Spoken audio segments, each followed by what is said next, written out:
Yes, hello, this is Danhausen here, very nice for evil, and you are listening to Bob After Dark. Subscribe or be cursed. Ooh, hey there, children of the night, and welcome to Bob After Dark, the show that takes you into the shadows and goes and says I love everything that goes bump at night. I'm your host with the most, that enjoys toast, Bob, and alongside of me, as always, is my ever wonderful, ever vampiric, ever cape-wearing, and forever the heartthrob of Bob After Dark, my friend, my brother, my producer, Count Panic himself. Oh, hey there, Count Panic. Oh, hey, Bob. Yes, back for another rousing episode. Bob After Dark.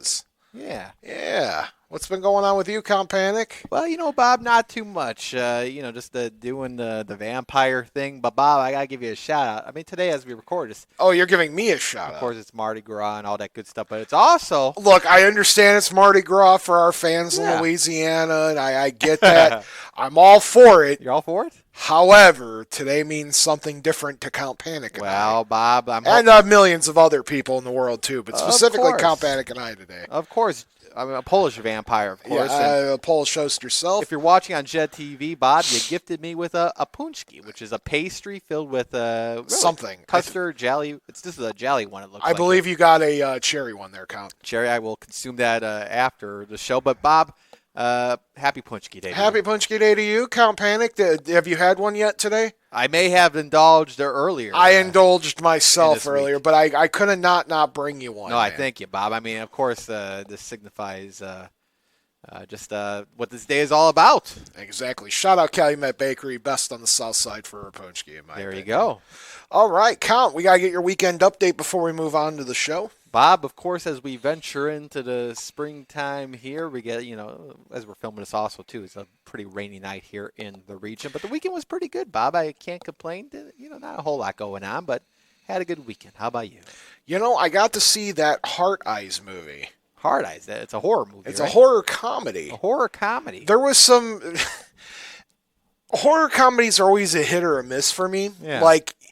There's the ones that try really hard to be funny, and then it just kind of falls flat. Yeah. And then you have ones that are, like, incredible, where it just kind of happens naturally, like Shaun of the Dead, for example. Great. One of my personal favorites. That's a horror comedy. It is. This one falls in the middle between the two. I liked it enough. It's worth a watch, especially if you're into, like, romance gore, I guess you can say. It was pretty fun. And then I got to spend some time with the Windy City Ghostbusters on Saturday for our post-holiday meetup, and I won an award. A major award. Major award, yeah. What'd you win? The Peter Venkman Award for community contribution. Oh, hey, well, you could do a lot in the community, Bob. I try to, at least. I think I try too hard some days, but I do my best. So that's up on the mantle right now? It's sitting on my suitcase. There you go. I'll be on the mantle soon enough. It'll be on the mantle soon enough. Yeah. Now, Count. Yeah. If this is your first time ever watching or listening to Bob After Dark, we are your weekly show where we talk about legends, lore, and supernatural things that go bump in the night, lights in the sky, weird cryptid stories, and of course, Count Panic's favorite punchki filling. Yeah, Bob. I'm an equal opportunist. I like them all. I mean, I had blueberry earlier. This is a nice cherry-filled one. I also like, Bob, the custard, of course, chocolate, whatnot. So let's go with that as number one, and then... I have trouble picking between the C's. Cherry chocolate cheese custard. Yeah. A lot going on there. Yeah, I think cherry will always be my favorite. Cherry's the favorite to go to. Of course, maybe slightly warmed up a little bit. You get that extra. Warmed up? What kind of monster are you? You warm it up a little bit, and you get the extra. You're crazy. Extra jolly coming out. Yes. So occasionally, folks, how the show works is we split the show up into two parts. The first part of the show is where we cover the weird, spooky news of the week, and then we dive into the lore of the week, unless we have a guest. Yeah. Which we have a really cool guest this week for you guys. And I will let Count Panic introduce our guest. Of course. Now, you can still chime into the show, 219-845-1100, if you talk to Bob or our guest, which our guest being, of course, paranormal investigator, cryptozoologist David Eller is on our Zoom line here, Bob. I am so jazzed. I was aware of David's work well before I literally the luck of a chance to get to find this individual through Ghostbusters of all things. So I'm really lucky to have him on here. So David, take it away. Hello. For the magic of Zoom. Thanks for having me, guys.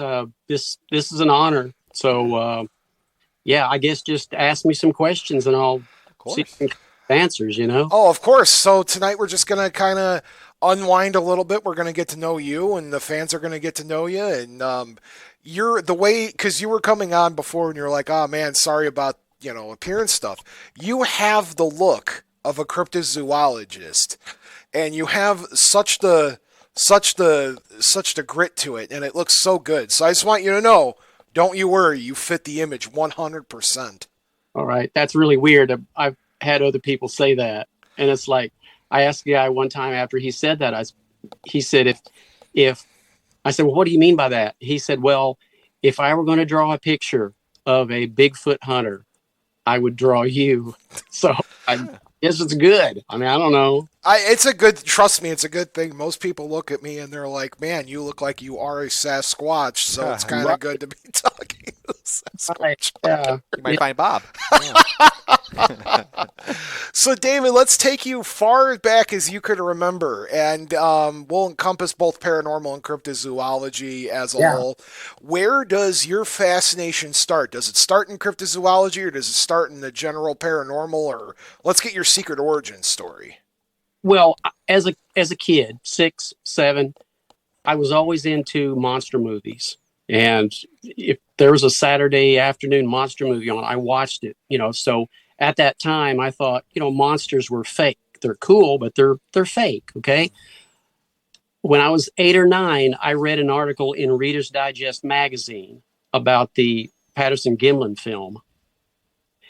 And it scared the crap out of me, and it absolutely fascinated me. And I ran to Mom and I said, look, here's this story about hairy monsters.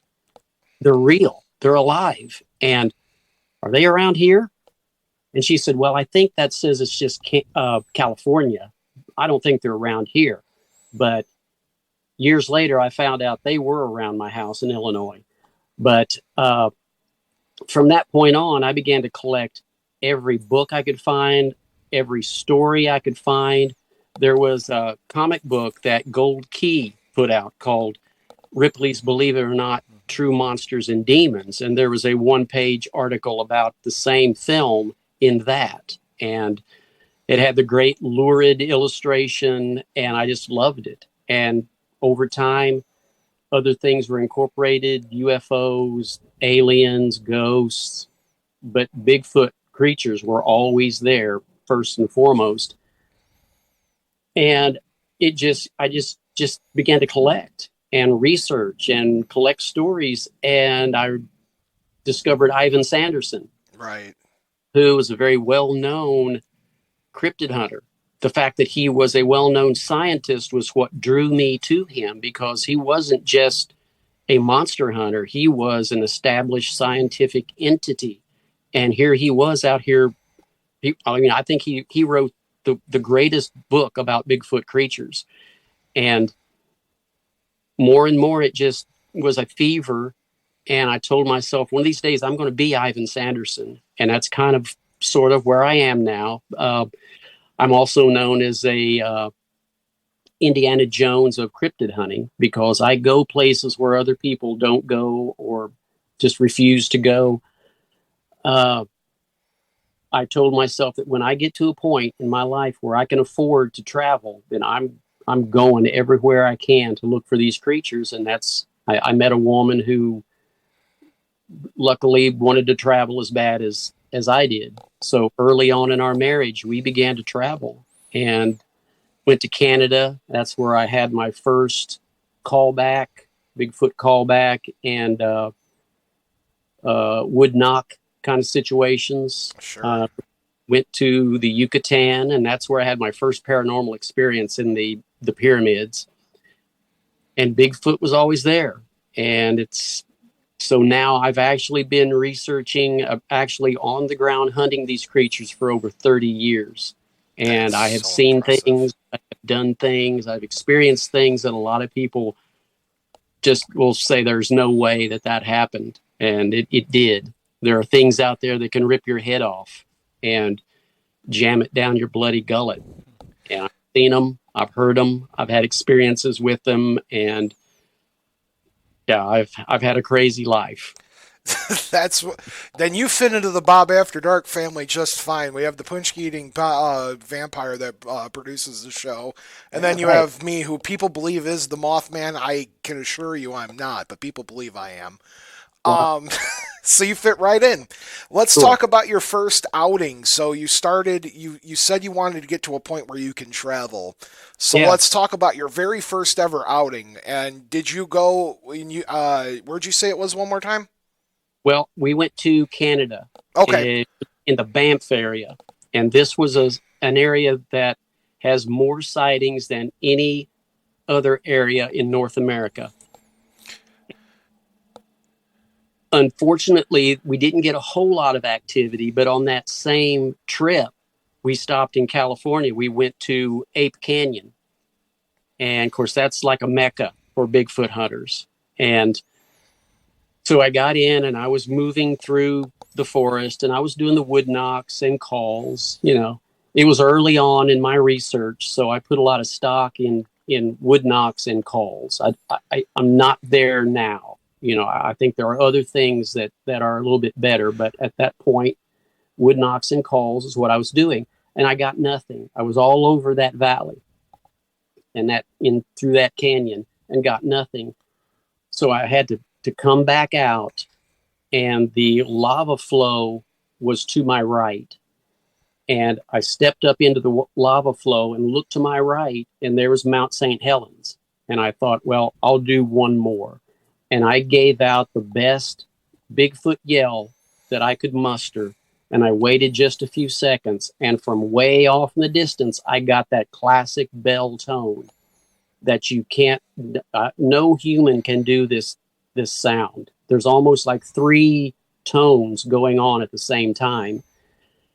And I was satisfied. And that was the first callback that I got.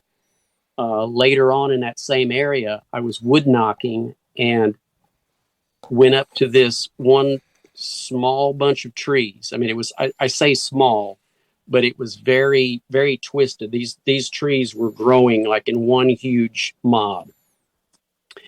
And I was climbing up the hill and I had a steady rhythm, bop, bop.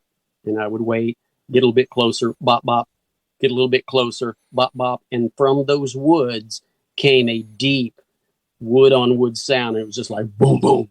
Whatever it was doing, I don't know if it was hitting or if it was 2 hunks of wood, but it was deep and it mimicked what I had been doing. So there may even have been some subsonic frequencies, because immediately when that happened, I had to get away. And I was not afraid at all, but something in my body, in my mind, was saying, get out of here. And I began to back down the hill, but I was able to shake myself out of it. And I climbed back up the hill. And by that time, whatever it was gone, or else it didn't mimic anything I was doing. But that was, I believe, the first subsonic frequencies I had ever been hit by. And that's happened to me a couple other times in my research. So let's dial it back just a pinch, because for the uneducated, let's start with knocking. What is knocking for the uneducated, if you can explain that? Yeah. Wood knocking, most people do it with a mallet. Could be a bat. It could be a hunk of wood. I have a piece of cedar that I use almost exclusively, and you hit on trees or you hit on another stick, and it seems, and I say seems, I say that a lot because at this point, nobody knows anything. Sure. People call me an expert. I'm the first to tell you I'm not an expert, because there aren't any experts in this field. I don't care who you see on television. I don't care what you're told. We don't know enough about these creatures right now for anyone to be experts. And when you hear somebody tell you something matter-of-factly on television, there's nothing matter-of-fact. So I use the word seems a lot. It seems like these things communicate with wood knocks. I think that's the case because I myself have been traveling along trails, and I come to a T. There's a trail running in front of me, and I have to make a decision left or right. And one time, right before I made my turn, I heard a knock, knock, behind me. And I thought, well, that's weird. I made my turn, and one up ahead of me went knock, knock. So I truly believe they were communicating. This one told that one he's coming. When I made my turn, it acknowledged, okay, he is coming my way. And this happens to me a lot. When you're in certain areas, you know you're being followed, and you can hear the knocks behind you, and you can hear the knocks ahead of you. So that's what I was doing when I started work in Canada. I relied a lot on wood knocks and calls, the standard call. Sure. Since then, I have gotten into sound blasting, using monkey sounds. I use the music of John Anderson, the lead singer for Yes, a lot of different things. But the wood knocking is one of the first ways people start investigating. It's a very common thing. And you mentioned the subsonic. Can you describe what that means too, please? Yeah, that is, if you've ever been, or you say you're a little bit familiar with me. I don't know if you've ever been to one of my lectures, but I talk a lot about side A and side B. Side A is the side that most people start with when they begin to research Bigfoot creatures. Side A believes these are purely physical creatures, subject to every physical law, such as we, possibly a North American ape, possibly a primate. But it doesn't take you long. If you're serious, if you're out there a lot, it doesn't take you long before you start experiencing side B. Side B is the side that side A kind of makes fun of. They don't believe there's anything beyond the physicality of these creatures. Well, I've experienced it. So side B is a spirit-based origin. The Native Americans have always said that these are spirit beings that pass back and forth through realities, and they can be right in front of you and you can't see them. I didn't want to be there. I didn't want to talk in sci-fi terms, but I have experienced that. I am completely, totally on side B now. Part of side B is the subsonic frequencies. It seems, there's that word again, it seems that these creatures can affect you with vibrations that they produce. Now, this is not unusual. This happens quite a bit in nature. Tigers do it.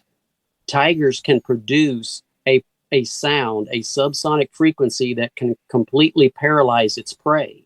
There are films of tigers walking right up to deer, antelope, whatever they're pursuing. They just walk right up, and it's because the subsonic frequencies have completely paralyzed this creature.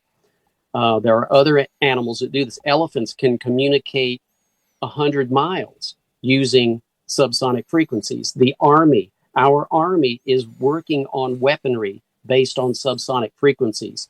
Subsonic frequencies can rattle your brain. In its case, it can rattle your eyeballs. It can keep nerve impulses from moving back and forth. They can make you nauseous. They can give you headaches. It seems as though subsonic frequencies can actually blind you and keep you from seeing things that are right in front of you, or make you see things that aren't there. So it is a real thing, and scientists know this. So to say that this creature seems like it has this ability, I don't think is very far-fetched at all. But I have been one other time hit by subsonic frequencies, and I describe it almost as an entire body orgasm. This particular one didn't hurt me at all, and it didn't make me afraid. It just thrilled me, is the only word I can use. It thrilled me.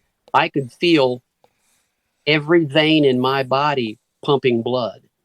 And this lasted for about 30 seconds while I was pursuing this one. And I think it was right there, and it either turned around or came out of a portal. There's another word I hate to use, but these things seem to be able to go invisible through portals. But I think it came out of a portal and hit me with this, not in a bad way. I don't think it was upset. I think it just wanted to let me know it was there. They seem to do that a lot. They sometimes they want to push you out of the woods by screaming and yelling and doing a lot of things. Other times they just want you to know that they're there. So subsonic frequencies are a real thing. They're acknowledged by science. And most Bigfooters on B side have experienced it. Even Bigfooters on A side will admit that there's something going on there. So, yeah, it's a real thing. That is, I've heard the side A and side B statements before.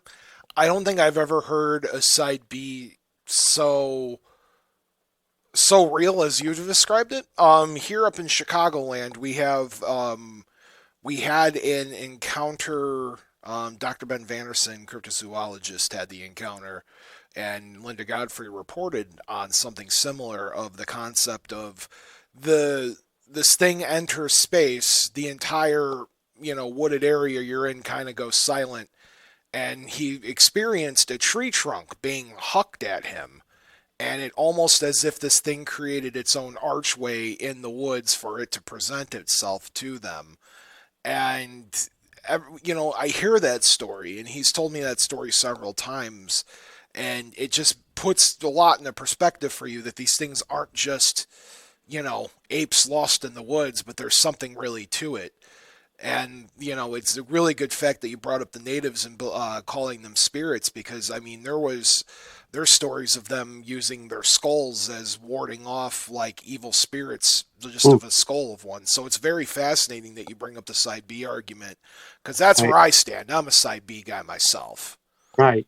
Like I say, you can't research it that long before you begin to have, like the orbs. Yeah. I have not seen an orb in connection with Bigfoot activity. I think I had one manifest behind me in Alabama. That's a whole huge story that I'll tell you if you got time. Oh, you got to trust. You have the whole time to yourself, so. Okay.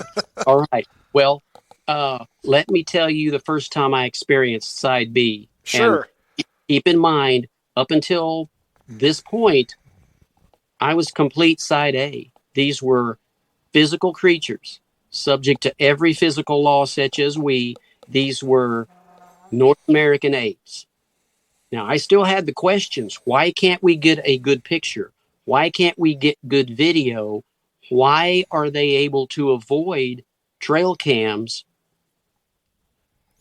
All the questions that the skeptics have, I had those. And side A people have those too. But we are convinced through our research that these things are real. So we kind of gloss over the questions sometimes. And that's fine. We're out there doing the work. So sometimes the questions aren't answered. So side A, that's where I was. So I'm walking down this trail right after, this was the pagoda site. And for those of you who aren't familiar with the pagoda site, this is a site that I discovered in Tennessee in 2021. It has now been called a holy grail of Bigfoot sites because of all the structures, the interactions, the sounds. This site is 150 acres of weirdness. And I wrote a book about it. This book just came out, The Pagoda. It's published by Premium Press America. You can order a copy. It's $29.99. The number is 615-353-7902. Talk to Betty, and she will take care of you. Excellent. And we'll make sure we get more time for plugs later on, too, because Cool. we want to make sure. Cool. Yeah. We do have a caller calling in, I think, for a question with you, David. We have a caller. We'll take it live. Yeah. Caller, you're on the air. Hey, good evening, Bob.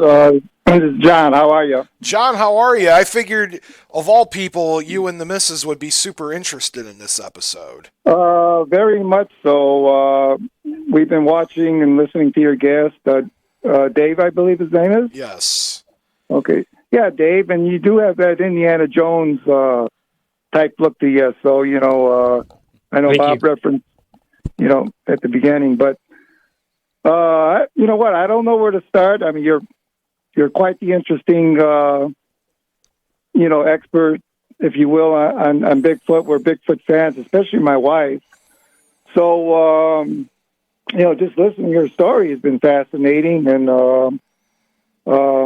I guess I'm going to ask you, the Bigfoot creature is human-like, am I right? But it comprehends like a human. So I guess.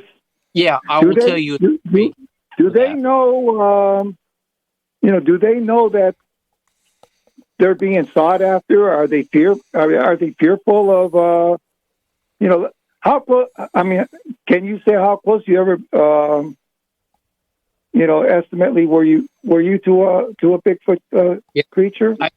Well, when they're manifested, that's the thing. These things can definitely disappear. And I know that sounds absolutely stupid, but it's just like the Native Americans say. They can walk right in front of you and you don't see it. You can hear them walking in front of you, but you can't see them. I have been as close as 15 feet. I have other researcher friends that have been closer than that, but I saw a young one. It was hiding in the weeds behind one of the pagodas. And I'll explain what pagodas are. But it was hiding in these weeds. I walked right up on it, and then it jumped up and did the spider crawl out. It was so red, I thought it was a fox. My mind was trying to make it a fox, but it was way bigger than a fox. Then my mind started trying to make it a fawn, because that's what fawns do. They will hide in the weeds and pop up at the last minute. Well, this was way bigger than any fawn or fox. It was kind of a weird situation because all I saw was the back of its head and its back. It was laying on the ground, and it did the spider crawl out. And if you're not familiar with spider crawl, these things don't just walk on two legs. They will get down and crawl just like spiders. And this thing looked like it had a rope at the front of it, and it was just pulled out. There was not a whole lot of movement by legs, but yeah, it was very crazy. And so 15 feet, I was within 15 feet of that one. The first one that I saw at the pagoda site was probably, 40 to 50 feet away at most.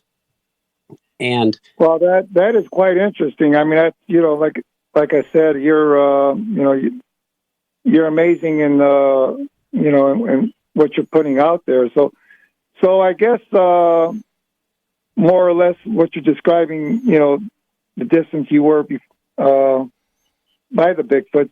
So they're more or less like you described it, a deer-like creature where they're just fearful, or they don't, I don't think they're afraid of anything.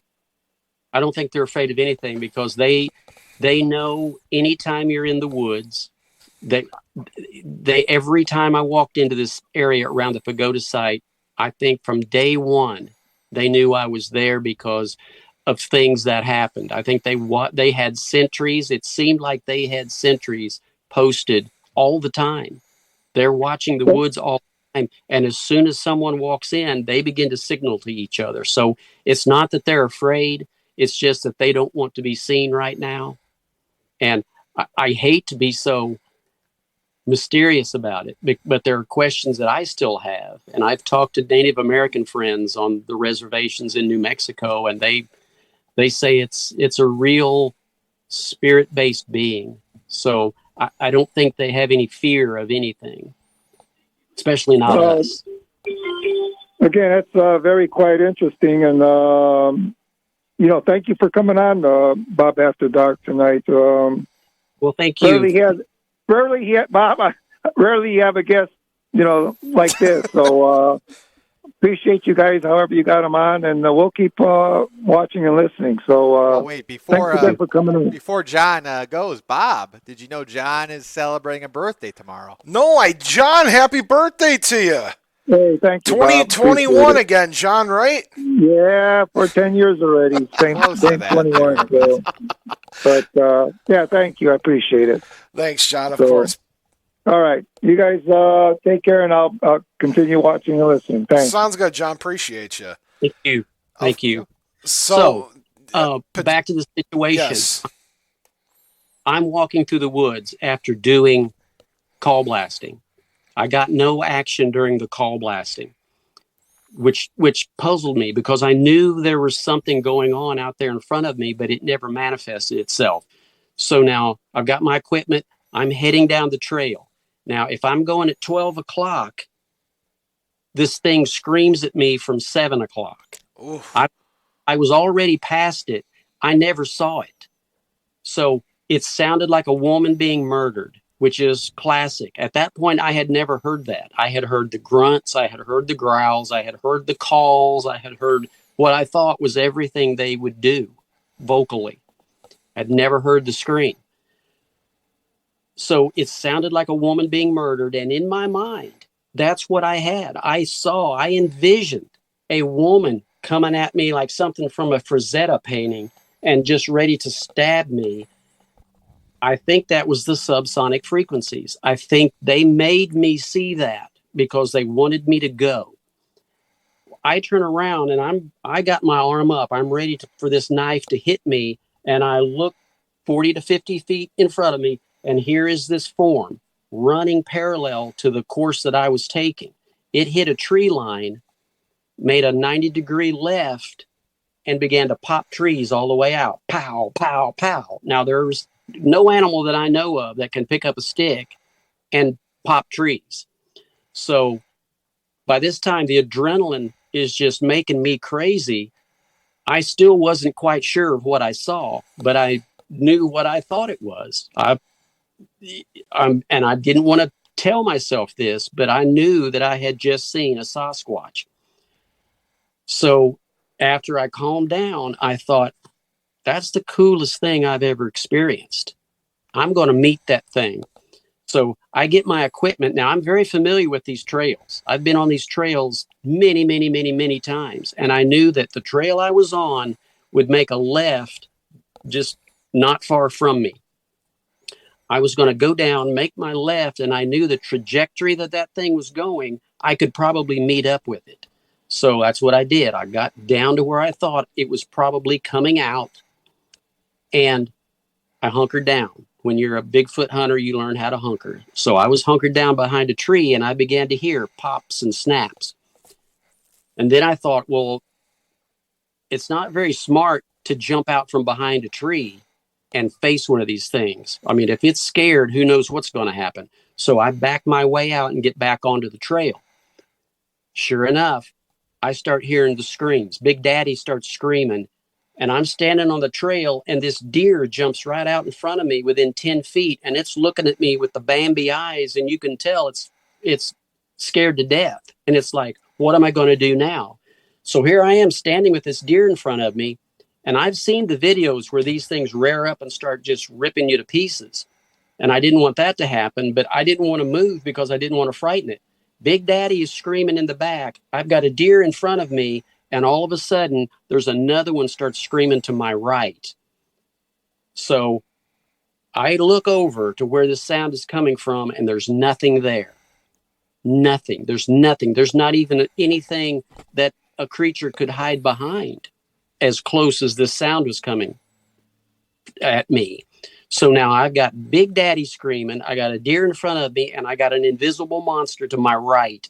That's when my mind completely changed, and I realized that this is exactly what the Native Americans have always said they were, spirit beings that pass back and forth through reality. Now that explains why I didn't see it. I passed it. Didn't even know it was there until it wanted me to know it was there. It was also signaling another one, I think, because I think I got in the middle of a deer hunt. That the first one was driving the deer forward so that the other one could jump it. That's what I think was going on. But I got in the way of supper, and these two were screaming in their way of going, ah! And at that point, the deer bolts over my shoulder, and I'm standing there between two screaming monsters. And I'm thinking, this is not what I signed up for. I want these things to be real physical creatures, but they're real spiritual creatures. This explains why you can find one track. I myself have found one perfect track, nothing in front of it, nothing behind it, one track. Other people have found 3 tracks. How can you do that? Well, it's because they can phase in. They have a physicality, but they can control it when they're invisible. And I know that sounds stupid. I know that sounds sci-fi, and it makes me sound like a crazy person, but all I can tell you is what I've experienced. Sure. I don't think you're crazy for what it's worth. So the next day I called my friend Brenda Harris, who she started the Paranormal Rangers on the Upper Fruitland Reservation in New Mexico. Very wonderful woman. If you ever get a chance to listen to her lectures, she's absolutely fascinating. And she said, David, you now understand what we mean. These are spirit creatures. They are not truly what most scientists will even give you credit for. Science won't even admit their existence, but the ones who do still see them in a physical kind of things, a North American ape. And she said they're way beyond that. And I said, I did not know.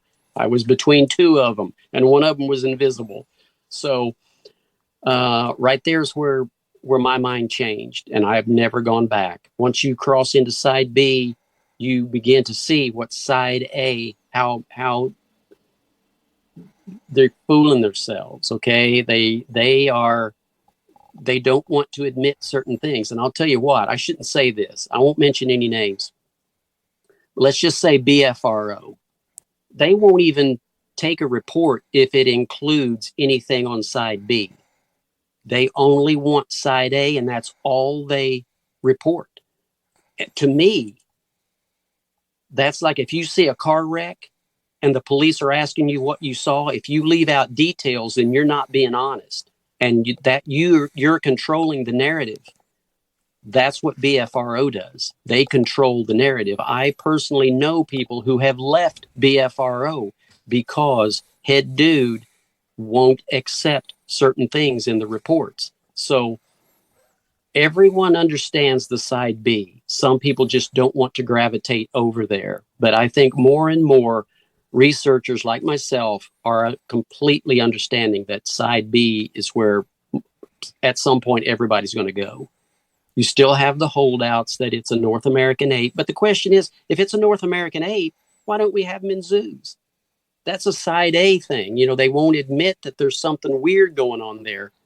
If it's truly a physical creature, a North American ape, there is nothing that we can't find that's physical. The snow leopards. We've got snow leopards in zoos. Snow leopards are like they're like the hardest creatures, first of all, to see. Most researchers have never even seen one, but we've been able to capture them and put them in zoos. Not a Sasquatch. We don't have a Sasquatch. So that should tell you right there that these creatures are not like a snow leopard. They're visual. You can see them. You can hear them. They eat. They poop. They bleed. And then they disappear. They leave tracks. They have a physicality. But they seem to be able to control their weight. And the reason I say this is because some of these tracks seem like they're deeper than they should be. Other tracks seem like they're not as deep as they should be. So it's like they can kind of play with their weight. Given the length of the track, and you have to extrapolate a weight, the weight doesn't always reflect the depth of the footprint in the soil. So there's another thing that does not make sense unless you're on side B, and then it makes complete sense. Right. So do you buy into John Keel's theory of a window dimension where they kind of come and go, and that's where these cryptids belong, is wherever that window it ends up, and then they just kind of cross over into ours? John Keel was another writer that I discovered early, and I love his stuff.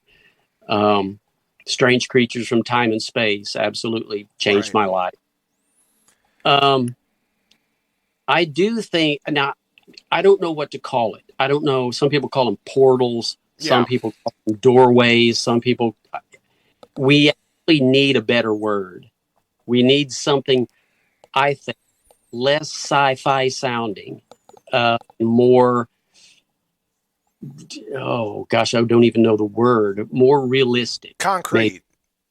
I get what More you're saying. more acceptable to the ear of the person who doesn't quite accept what's going on. But the the term doorways, portals, I mean that's what they are. And whether that's an actual opening or a hole, I'm not sure.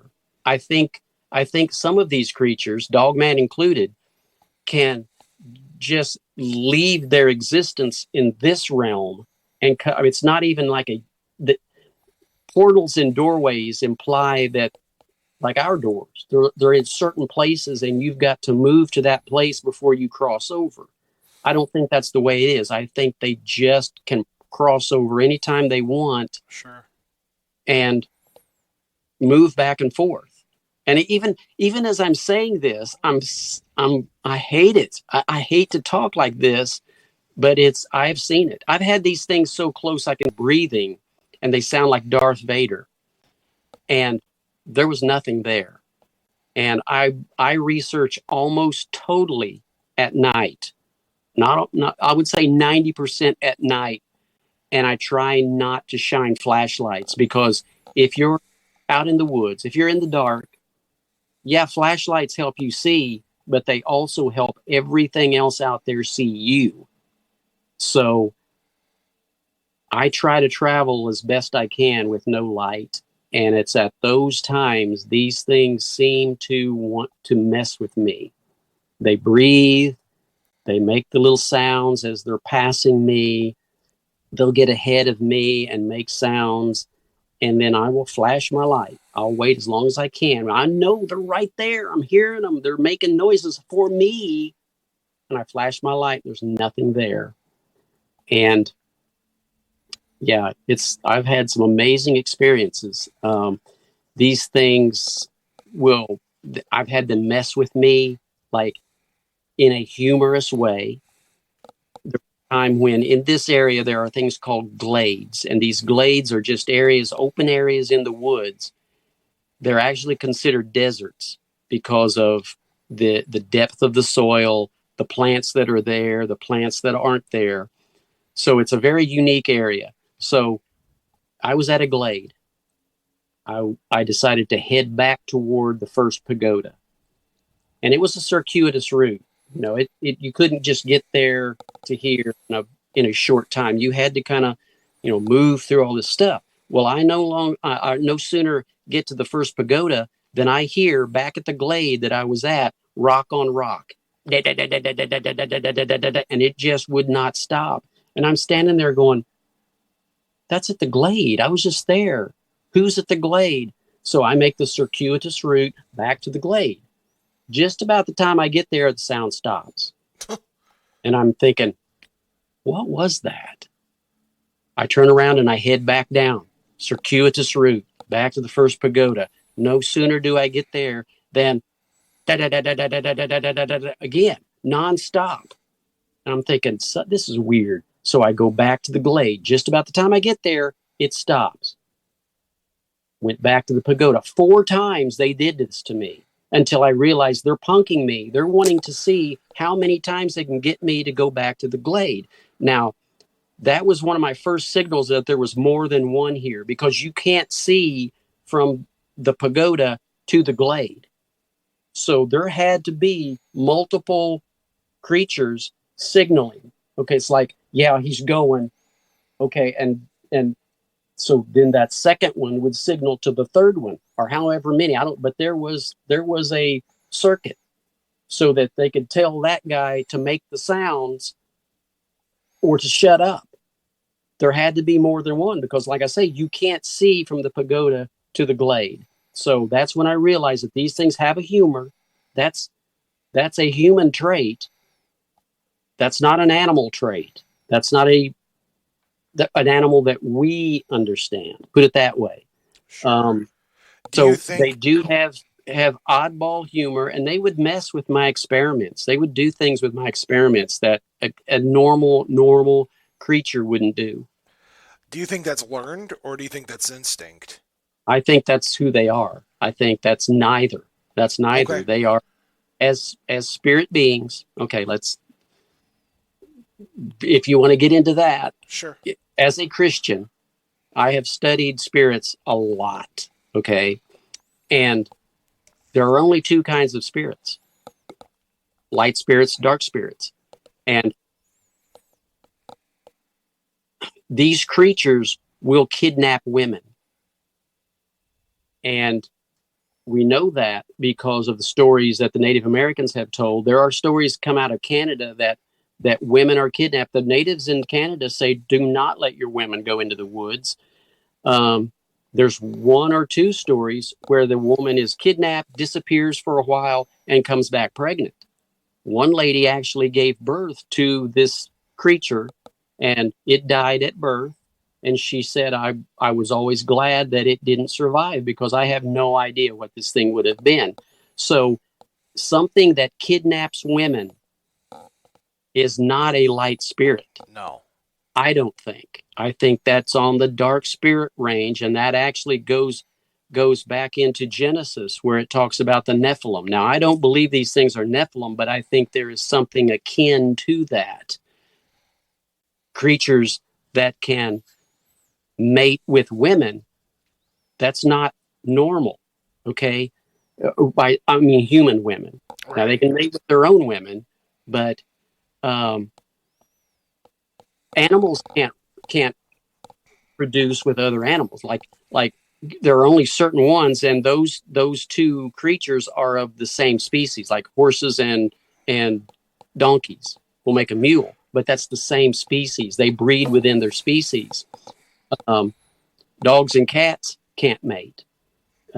So if it's true that Bigfoot creatures can impregnate human women, that's a bit odd. That's saying something. First of all, it would lead you to think there is the same species thing going on, but I don't think that's what it is. I think it's more like Genesis, where the sons of heaven, meaning the dark angels, mated with the daughters of men, and that's what created the Nephilim. The Nephilim are described, and it's not just in Genesis. These giants are throughout the Bible. That's what a lot of people don't understand. But if they can produce offspring with a different species, that's not normal. That's a bit odd. And we know what the Nephilim look like. They look like giant humans. So a hairy giant is different even than what the Bible describes. Like one case, when Moses led the people into the promised land, into Canaan, they had to defeat the giants that lived in Canaan. And that's something that a lot of people just pass over. The spies that Moses sent out into Canaan came back with stories about these guys are so big, we look like grasshoppers. So that was not an exaggeration. That was real. You know, they saw themselves as very small to these Nephilim creatures. So a hairy giant is different than what the Bible describes. So for the people who say these are Nephilim, I don't think that. But I do think there is a connection somehow, a spirit-based origin. So it's one of the many mysteries of Bigfoot creatures. Outside of the realm of Bigfoot, because you were talking about your first paranormal experience, and I'm hoping you could touch on that a little bit. Yeah, you're like a jack of all trades, a Swiss Army knife of the paranormal, my friend. Well, I love that. No, I want to be. I try to be. It's something that's in me. I mean, I'm curious about all of it. You know, the ghost hunting and hauntings. I've got a lot of theories on what ghosts are. But yeah, my first paranormal experience, real paranormal experience, we went to the Yucatan. And one of my goals was to explore at least one or two pyramids. Well, we get into the jungle. Now, the first weird thing was that I had a guide, and we're coming up to the pyramids, and I'm seeing elephant carved bas relief kind of things coming off the corners of these pyramids. And I said, "What's with the elephant?" And he said, "That's not an elephant. That's the rain god." And I look at it, and it's like, dude, no, that's an elephant. I mean, it looked like I was in India. Okay, something that was on a temple, an elephant carving, big head, ears, trunk curled up. And I said, that's an elephant. Now, we know there were no elephants in this part of the world. That's what we're told. Science tells us that. And that's right there. Pow was the moment that I began to doubt everything that science tells us. Science has an agenda, and they want us to believe certain things that aren't true. I don't know why, but think about all the things that you learned in school that now turn out to be not true. Every 10 years, there's changes. You can't keep the same school book for more than 2 or 3 years without it being outdated. So we learned stuff. We had to pass tests by learning what was considered true. Well, 3 years later, it's not true, but yet we passed the tests. And that's the way it's been all the way down through history. So science tells us there were no elephants in this part of the world ever. I'm looking at his carving of an elephant. And I said, you really don't think that's an elephant? And he acted like he was telling something he shouldn't. He said, yeah, I think it's a mammoth. Thank you. He said, that's why we find ivory here in the jungle. Well, that's something that science tells us never happens. There were no elephants in this part of the world. But yet, here's an elephant that they have to call a rain god, and they find ivory. So that was my first, this is a weird place. So now I'm getting up to the pyramids. I start climbing the pyramid. Now, the risers on these steps were so tall that I had to make a concerted effort to get my knee up high enough to get on them. The treads were so small that I'm almost having to put my foot sideways to get on it. And here again, I'm thinking this is diametrically opposed to what we're told happened here. We're told that the natives, the Mayans still live there and they're shorter than me. We're told that Mayans that are 5 foot tall are climbing these stairs carrying sacrificial victims. Well, you can't get your leg up high enough and you got to put your foot sideways. This is wrong. For whatever reason, National Geographic says this. I mean, everything you read about the pyramids, that's what you're told. I'm climbing these pyramids and I'm struggling. I got fairly long legs, and yet I'm having to really work to get up these stairs. So there was another weird thing about the Yucatan. So now I get to the door, and I'm looking because there were like sentries down there. You're not supposed to go in, but okay, that's why I'm an Indiana Jones, right? Yeah, of course. So I'm standing at the door, and I'm looking, and I'm waiting until nobody's looking, and I just kind of slide in, and now I'm in the darkness. And in my pack, I had bought specifically for this trip a brand new flashlight. I bought brand new batteries. So I was ready. So I get off in here, and it's just like a cave. You know, it's completely dark. Once you get past the doorway and the light that seeps in, you start going through the tunnels, and you're doing the circuitous route, and you're making the turns. I get off in there, and I began to feel like something doesn't want me here. And I don't even know how to describe that, but I just had this feeling like I'm being watched and they don't want me here. And right about then, my flashlight just goes, and that quick, I'm in complete darkness. Brand new batteries, brand new flashlight. So here I am thinking, how do I get out of here? Nobody even knows I'm in here. My wife didn't even know I was in this pyramid. She's down below doing her thing. So I have to remember how to get out of this thing backwards in the dark. And I'm feeling the walls, trying to figure out, now, did I turn here? Or so as I'm doing this, I begin to hear a metal on metal sound. Ding, ding, ding, ding, ding, ding. So I had to try to figure out what this was. Was this a bird? Then I realized, well, birds don't fly into darkness. Birds fly out of darkness. That's why you can have those zoo cages with no bars, where everything is dark in the room except the bird exhibit. Birds aren't going to fly into the dark. That's why they don't have to have bars on them.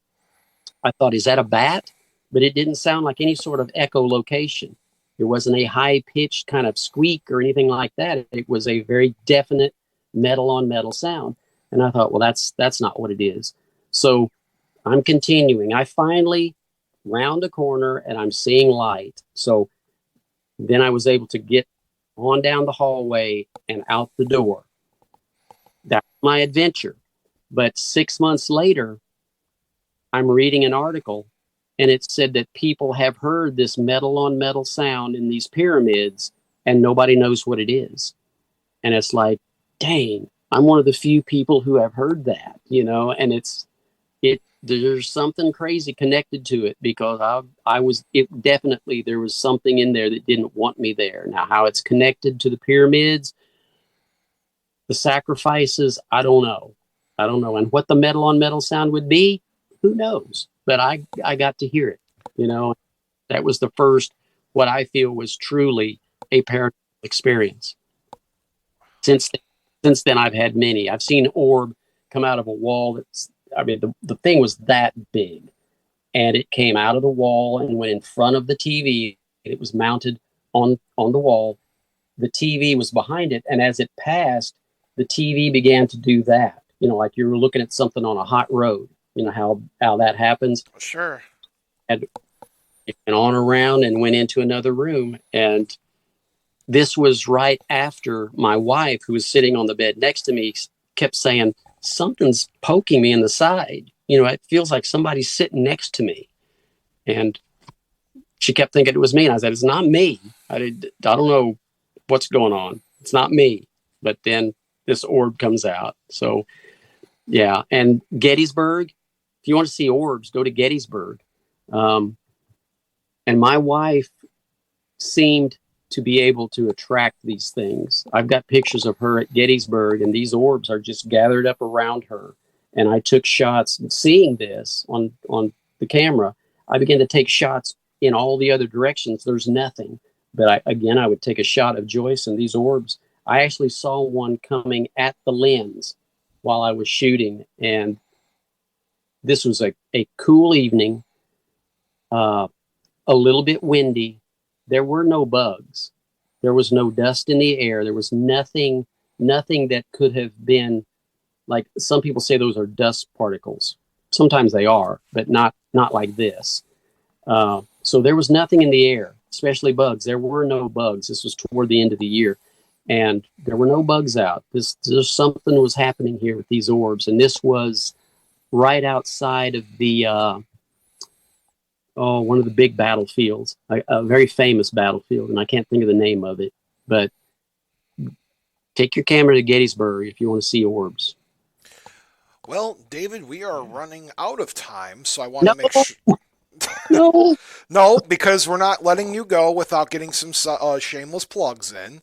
Yeah. Because I know there's a big convention going on. We just got a book out that we want to talk about a little bit more. So let's get some plugs. Where do you want to start and where do you want to end? You take that over.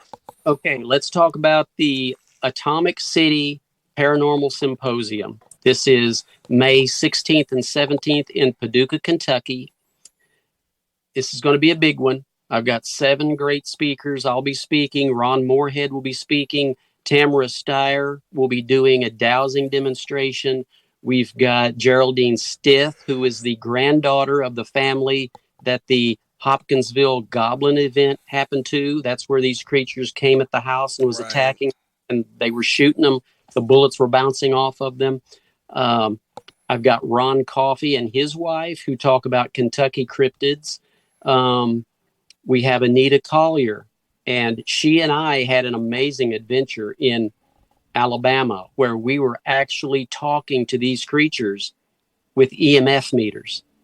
That's crazy that you can use an EMF meter to communicate with a hairy monster. It was just the craziest thing that I have experienced so far in 30 years. So we have all those people. We've got a meet and greet. You can get up close and personal with all of the speakers. We've got a special movie event where we are showing Sasquatch Sunset.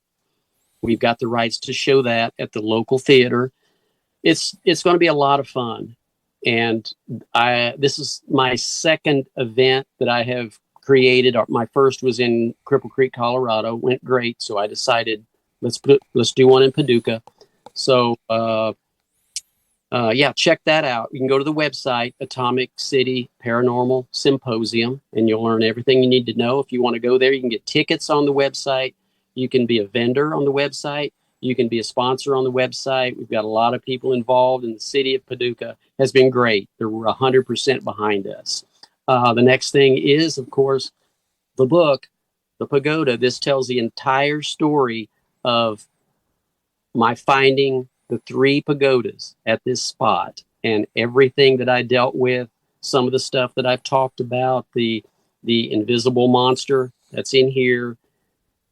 This is an amazing property. It's 150 acres. It's owned by the state. They don't advertise it because it's kind of rugged and you can get hurt really, really easily here. So they don't advertise it. They don't keep you from going on it, but they don't really advertise it. And it's one of the most amazing areas I've ever been in to do research. This book is published by Premier Press America. If you want a copy, it's $29.99.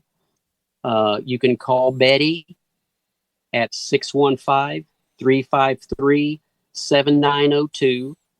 And they accept Visa, MasterCard, Discovery, and American Express. They work with you very well. Just call them up, tell them that you saw me on this podcast, and they'll get you a copy. Again, that number is 615-353-7902. And that's the 2 big things I've got going. I just talked with another person in Kentucky, in another area of Kentucky, and he said, I'm just amazed that you're calling me because we're wanting to set up a Bigfoot conference ourselves. So I may be doing another one later in another part of Kentucky. But yeah, feel free to get a hold of me. You can find me at movieman3221@gmail.com. That's movieman3221@gmail.com. And tell me your story. I love to hear stories. If you got a property you want investigated, I'll come out and do it. That could be Bigfoot. It could be Dogman. It could be haunting. I'm there. Well, that's amazing. Count, do you have any questions? No, I didn't even realize our time went by. This has know, been one right? of our It best flies- interviews we've ever done. It flies by. I was sitting here, I was so enthralled, you know. There's things I'm learning, and I've been doing this a long time myself. Well, we'll have to have David back. We have to have David back. That's not a question. David was an amazing guest. You were great. Thank you very much. Yeah, I've got so much else. I need to tell you about the Kentucky Massacre. That's an amazing story, but I'll save that one for later. Sounds good. David, thank you. And thank you so much, David, for coming on. Count, do you have any closing words for the audience this evening? Closing words, Bob. You know what, everybody? Keep having a great time out there. Eat your punchki. That's exactly what you're going to be doing while you send me I got over a couple hours left here. I'm going to beat the clock challenge. But, Bob, another great episode, great guest. And until next time. All right, folks, thank you for watching and listening to another episode of Bob After Dark. I just want to wish all of you sweet dreams, and to Dad, wherever you are in the universe, I hope you're happy, comfortable, and doing whatever it is that you want to be doing. Mom, I just want to wish you a good night, and to Tiff, no matter where you are in the world, I hope you have the sweetest dreams of them all. Good night, everybody, and remember the 2 most important rules of Bob After Dark are, not all who wander are lost, and as above, so below. Until next time.